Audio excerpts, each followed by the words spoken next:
কাছে ভালোবাসার সংজ্ঞাটা হচ্ছে তুমি, আমার কাছে ভালোবাসার সংজ্ঞাটা তোমার ওই দুই চোখ।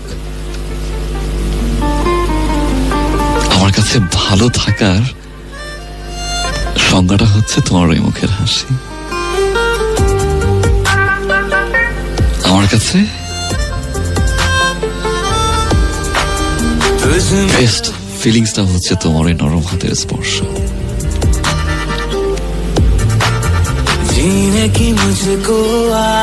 আমি জানি না কেন আমি তোমার দিকে তাকালে না বোকা হয়ে যাই,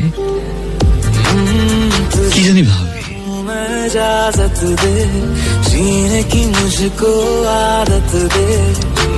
খুব গভীর ভাবে তোমাকে দেখি, দেখতে ভালোবাসি, কারণ তুমি তো ভালোবাসা, এক অদ্ভুত ভালোবাসা, এই ভালো